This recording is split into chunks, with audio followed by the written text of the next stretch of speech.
All right, everyone, it's JD Esajian, and welcome to another episode of FBTV. Back in the studio, back in front of the camera, Dave. You look nice today, my friend. Dave is behind the camera again today. Sean, our intern, or Dave's intern's not in the office, but Dave's dressed to the nines today. This is like 2 days in a row you've been dressed up, isn't it? Or 2 days this week, I think. Dave looks good today behind the camera. Unfortunately, you can't see him in his suit.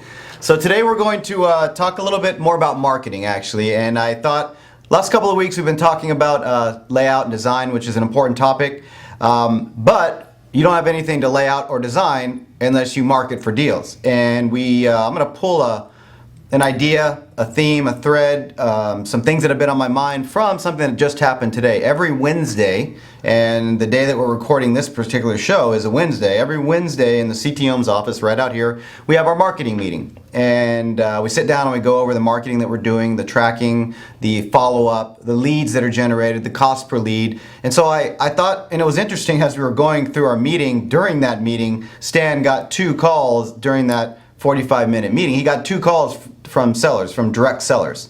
And it was interesting because a lot of people, they live and die by, let's say, the MLS, for example. And they find or try to find all their deals on the MLS. And then I hear someone say, well, the MLS is competitive. There's not any good deals out there. Well, first off, that's bullshit. Because there's plenty of deals on the MLS. If you're saying that there's no good deals on the MLS, you're not doing some things right. Now, we'll talk about that on subsequent shows, but at the end of the day, there's plenty of good deals out there on the MLS. Now, I will agree with you that if you're only looking on the MLS, at some point, the leads that you have access to are going to be limited. That's just the way that it goes. That's why we always teach our students to do direct marketing, which we always do, and our most successful students follow these ideas as well, which is what I'm going to be talking about. So we always have like between 5 to 12 different marketing campaigns going on out there, the MLS being one of them. Some of the big ones that we're using right now that are working successfully are a combination of online lead generation. With the technology that's out there and the internet, it's just unbelievable what you can accomplish for promotion of your business and marketing online. So we have a combination of squeeze pages set up, our core website, which many of you have been to. Squeeze pages are content-specific sites for individual types of leads. Direct sellers, people in foreclosure, people in probate, people in pre-foreclosure, and then they're all attached to our main website, which in turn is all attached to our database, our back office that captures all of our leads. So online lead generation, which consists of squeeze pages and core website, plus we also invest in what's called a PPC campaign. That's a pay-per-click campaign on the internet, which you can actually pay additional money for to generate leads online and have very specific ads based off of keywords come up on, for example, Google. So those ads that you see on Google, where you can click on them, people are paying for those. Every time someone clicks on those, someone's getting charged for those. Now, if you're good marketing on the internet with a PPC campaign, you can generate leads. So online, which consists of squeeze pages and PPC campaign. We also market very heavily for deals on the MLS, and that's just not looking at properties that become active or that get listed that day. That's looking at properties that are pending, because properties that are pending, someone may not be able to perform and it falls out of contract. Well, if you didn't talk to the agent on that deal and submit a backup offer, you're not in the game. So properties that are pending or contingent. Expired listings, there's a reason that thing got expired. Maybe the seller wasn't motivated. Maybe the agent wasn't any good. Maybe the seller changed their mind and you contact them or contact their listing agent when you see that it got expired or the listing got canceled, and you put a deal together. Maybe you can be a problem solver in that scenario. So dozens to hundreds of different ways to find deals on the MLS. So we're always marketing for it. So I talked about online, I talked about the MLS. Bandit signs. We've always done bandit sign campaigns. Now, I'll be honest with you. Just like probably a lot of you watching this show will at different times during the course of a decade of marketing slow down on certain types of campaigns that are always successful. Bandit signs, that happened recently. We had pulled back and actually stopped for a couple of months putting out bandit signs consistently. Well, the start of the year we changed that, and we've been consistent month after month, week after week, and the phones have been ringing off of bandit signs. And so that's one of the things we're going to talk about after I get through the campaigns, is how to get your marketing going and how to get more leads generated. So bandit signs, and then the last two are direct mail. Okay, that's sending out letters to motivated sellers, or hopefully motivated sellers, and there's hundreds, well, probably hundreds of different people you can mail to in the real estate space. So direct mail, and then certainly last but not least is door knocking. Actually physically knocking on someone's door. So online, MLS, bandit signs, direct mail, door knocking. So we've got 5 right now. Within those individual campaigns, there's a variety of different sub-campaigns that go on. Those are 5 main campaigns that we have going on consistently, month in, month out, week in and week out. Okay, so understand that we're going to do, just in the San Diego office, we're going to do over 100 deals this year. 100 properties, our goal is 105. Random, I guess, number you could say, but it's based off of something just in our San Diego office. Now, it takes additional marketing to get that done, but understand, you watching this show, listening to me teach you on marketing, you don't need to do 105 deals to have a successful business. I know you understand that. So the issue isn't the amount of deals. The issue is, what are you doing to generate those deals? Okay, so let's talk about that for just a second. And I was actually going to try to keep this show short, but as always, that doesn't seem to happen.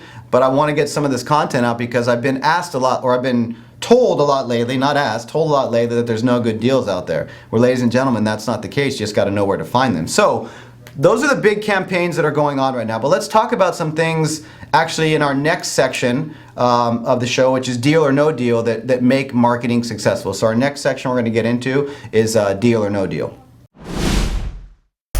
Deal or no deal?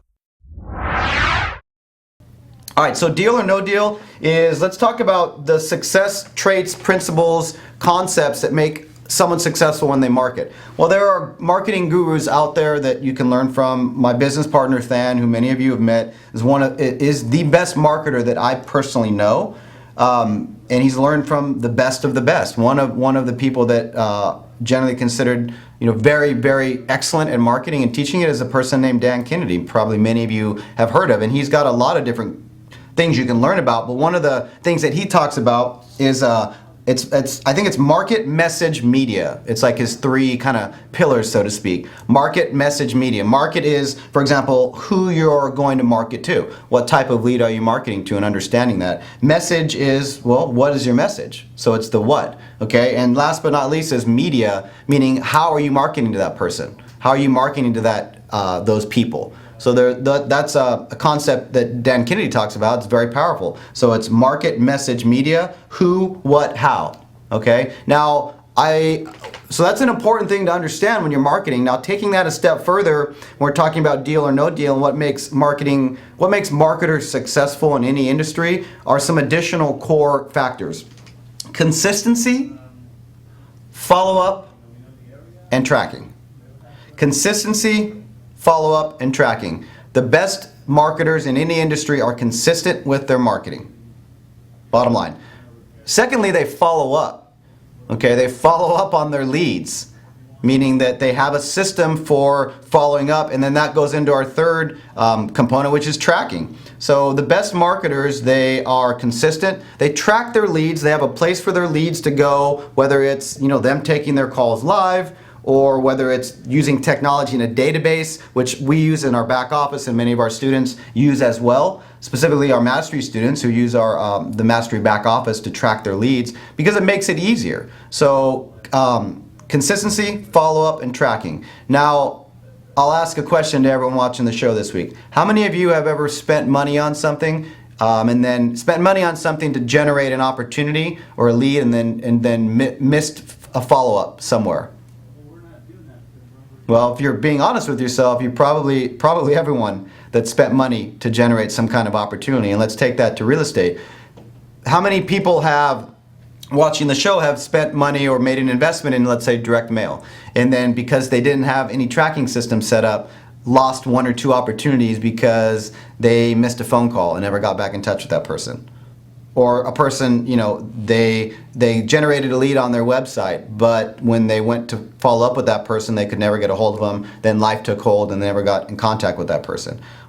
everyone who's marketed is guilty of that to some degree. The best marketers, they eliminate that from their business. So having a tracking system is very, very important. Following up with all your leads and ultimately being consistent. So don't spend money on a marketing activity in real estate if you're not going to track it, because you probably will waste money. Our last section is our quote of the week. Quote of the week. So our quote of the week, because it directly pertains to marketing, directly pertains to business, and it definitely pertains to being successful in what it is that you do. And this is one of my favorite quotes. Opportunity is missed because it is dressed in overalls and looks like work. Opportunity is missed because it is dressed in overalls and looks like work. Thomas Edison. It's a great quote. Probably many of you have heard that quote. And when I hear that quote, and I've read that quote, and I've read it and looked at it for years in business, what I see is like a lot of people will come out of the gates like a thoroughbred, right? They'll come out of the gates like a stallion when the race starts. But then when they get to the finish line, they're limping across like a hurt pony or some sort of a crossbred donkey, for lack of a better analogy. So, finish strong. When you start something strong, finish it strong. And people that have success in business and people that have success in real estate, it doesn't just happen overnight. It takes work. And things that are worth doing and worth having and worth creating take work. And that doesn't mean work doesn't have to be a four-letter word when you like what you do. So opportunity many times is missed in life because because, as Thomas Edison said, because it's dressed in overalls and it looks like work. But systems and strategies and tracking and technology and the different things that we use at CTMs and Fortune Builders and we teach can make things that typically or traditionally seem like hard work easier. Although this business doesn't happen overnight. Okay, so I hope you enjoyed this week's show. It happened to be something that was on my mind today from our marketing meeting, so I thought I'd bring that to you. Share this show on social media. Comment below the show on what things maybe have been working well for you as it pertains to marketing. Feedback on the show, suggest a show, stay interactive. See you on the next show.